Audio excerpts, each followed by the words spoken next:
So if you're watching this video, this is the first time that I'm going to post once again. Hi everyone, this is me EJ, aka Mr. Pogi in Space. So this is just a sit down with you na habang nagtutupi ako ng mga damit. So let's do some really productive session, no? If you're watching this video, this is first of the many, and this will be parang first time ko ulit for this year or for the longest time na magpo-post ng ganitong klaseng video. So our theme for this week will be about being okay in the middle of uncertainty. So alam naman natin na hindi sa lahat ng oras okay tayo, 'di ba? Hindi sa lahat ng oras meron tayong happiness, 'di ba? Hindi sa lahat ng oras laging masaya.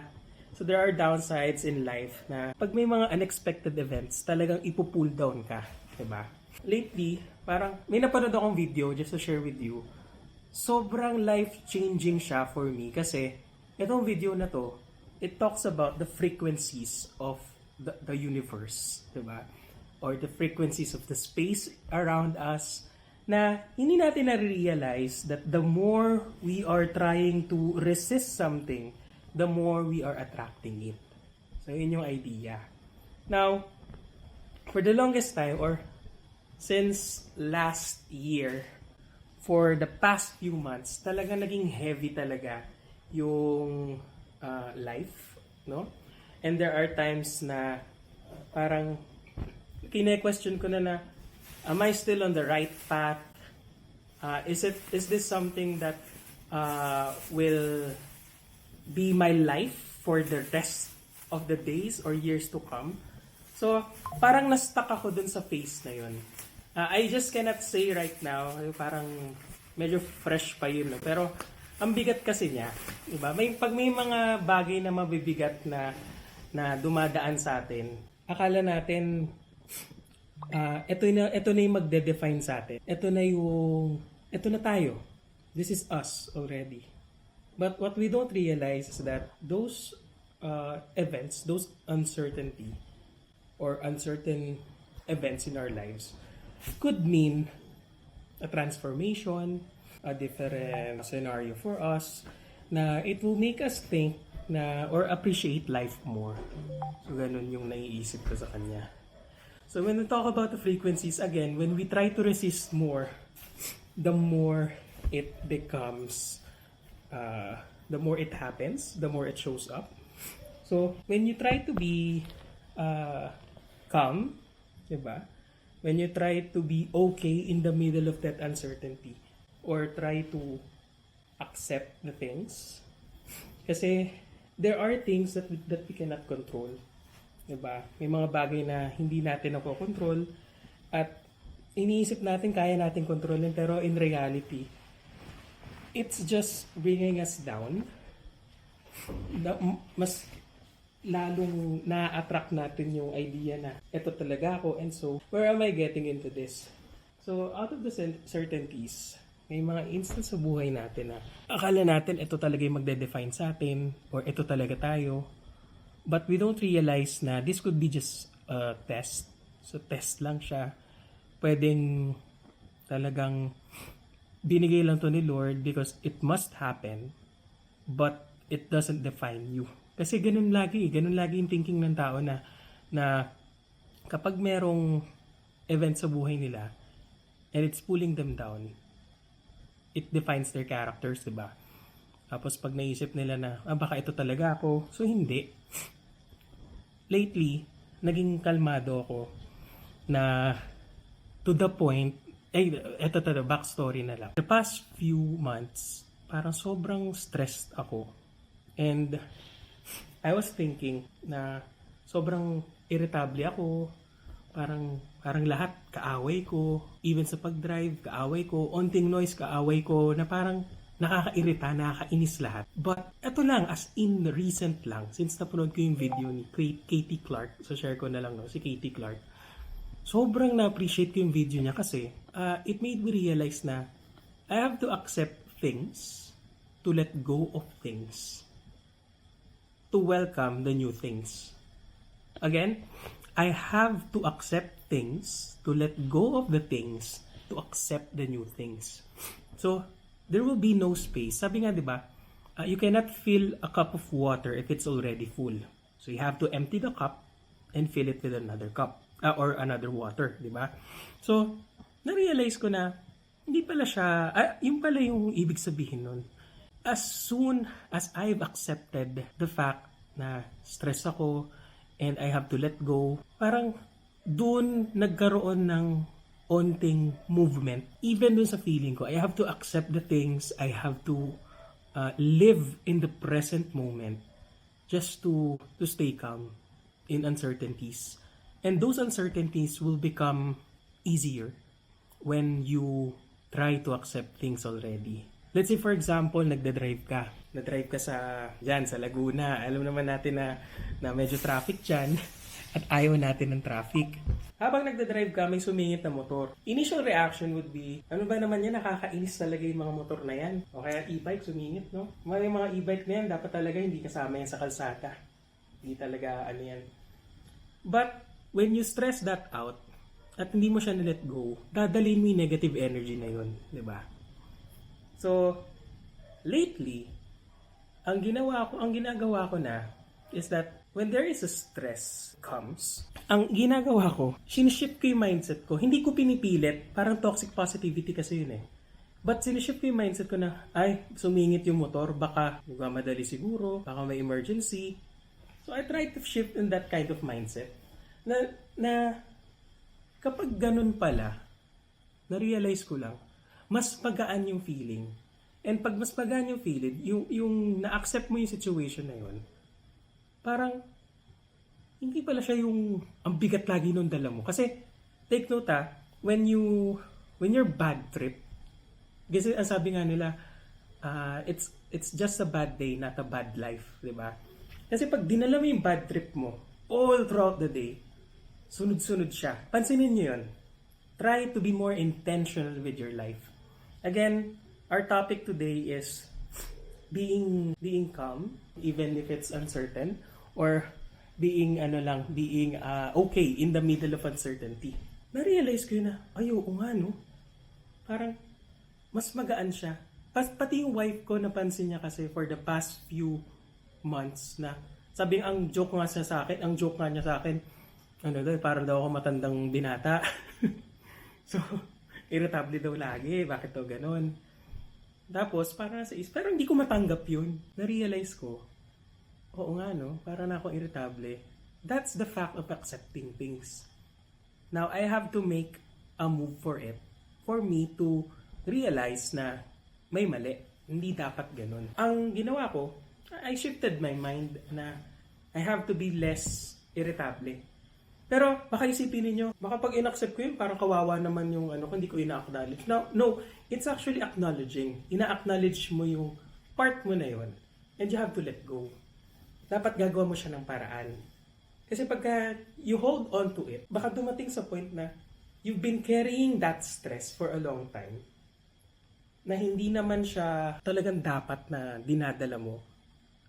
Di ba to the point na magkakasakit ka? Sabi nga nila, ang cause ng sakit lately is stress di ba? So, it would be better that you let go of that. Di ba?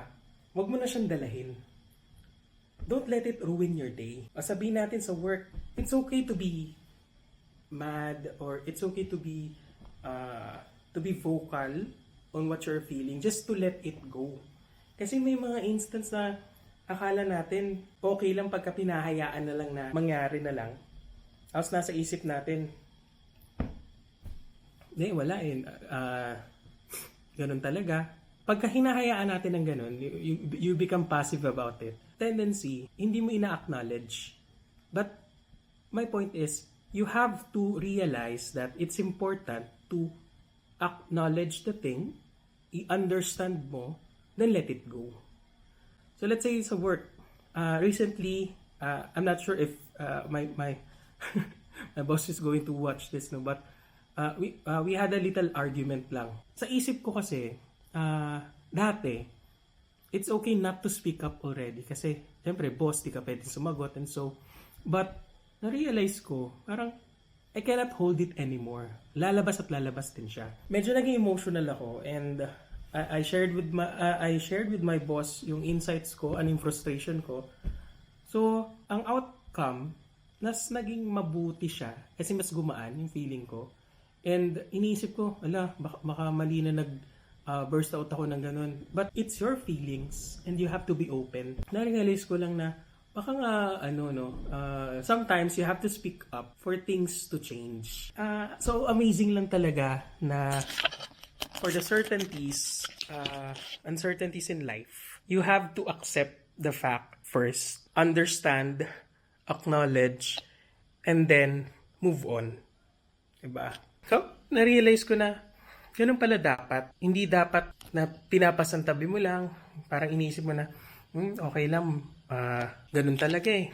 Wala na akong magagawa eh. Pero, dapat you have to understand the things for you to be okay even when there are uncertainties. Dapat, you have to be calm. Dapat, alam mo yung feelings mo. Kung frustrated ka, you have to acknowledge that you are frustrated. You have to acknowledge na things happen for a reason. And that's where I'm going for the second part. Things happen for a reason. It might be a bad thing that happens to you. But always remember that the universe has a way to change things. Or the universe has a way to make you realize the things that is happening. Hindi siya nangyayari dahil nangyayari lang siya. Nangyayari siya dahil may rason. Hindi mo siya maiintindihan at first. You won't understand anything about it at first. It might be confusing or even in the simplest thing. But at the end of it, you will realize na, kaya pala nangyari yun kasi ganito. Kaya pala nangyari yun kasi ito pala yung gustong iparating. It may be the simplest thing. Try to look back on the things that happened to you or in your life na parang na-realize mo na, kaya pala nangyari yun kasi ganito. Try mo lang, ma-realize mo na, ganun pala talaga. Diba? So, marami lang mga instance na ganun. So, sa simula, hindi mo siya maiintindihan talaga kung bakit meron tayong mga uncertainties na. Kasi akala natin, akala natin nangyayari siya dahil pinagtitripan lang tayo ng tadhana, dahil pinagtitripan lang tayo ni Lord, pero hindi eh. Nangyayari yung isang bagay kasi merong malalim na rason. Mababaw man o hindi, it all leads up to there. Parang sa Avengers, no? It all leads to doom. Diba? Kay Dr. Doom. Just like in our work, di ba grabe ang stress mo sa work? But what you don't realize is that, look back. Di ba sabi nga ni Steve Jobs, you have to connect the dots to know what's ahead. Kailangan mo ma-realize na, kaya pala nandun ako sa situation na yun kasi pine-prepare ako sa gandong situation. Diba? Once na-accept mo yung instance na yun, I'm telling you, things will be different from that moving forward. Promise yan. Mag-iiba yung feeling mo. At bakit nag-iiba yung feeling mo? Kasi the universe is aligning with your frequency to that kind of frequency. Kasi then again, once you refuse, okay? Pag na-refuse mo or nag-resist ka, ang tendency, mas lalong bumibigat yung feeling when you resist things. So yun yung na-realize ko. Kailangan pala, I have to understand the things that are happening to me for it to follow through. So I hope that you gained something from this video kasi I really wanted to share that. And bakit? Kasi for the longest time, kasi medyo naging stressful or stressed talaga ako for the past few months. And I've been thinking about negative scenarios and hindi talaga siya appropriate na isipin siya lagi. Yung mga feeling of sadness, anger, regret, you don't have to suppress it, but you have to accept it. So yun yung gusto ko iparating sa inyo. Kasi pag hindi nyo in-accept yung feelings na yun, mas lalo kayo mabibigatan. And you have to understand that the universe has its way, bringing you to somewhere you are comfortable. But you have to realize that you have to experience the hardship first for you to understand and be ready for your next situation or your next plans, if ever that you have plans ahead. And tapos na rin ako. I want to do this kind of content kasi kung alam nyo, kung hindi ko na-realize yung bagay na yon, hindi ko maiisipan na gumawa ng content. At nahihirapan akong gumawa ng content kasi hindi ko alam kung ano yung i-content ko. Kailangan kong dumaan dun sa mga stress na yon para maipaliwanag sa inyo yung nararamdaman ko. Diba? So once again, this is EJ, aka Mr. Pogi in Space. So if you're not subscribed to my channel, so please do so. And like me on my Instagram, TikTok, Threads, Facebook. So just search Mr. Pogi in Space. So thank you everyone for watching. Have a great day and stay safe everyone.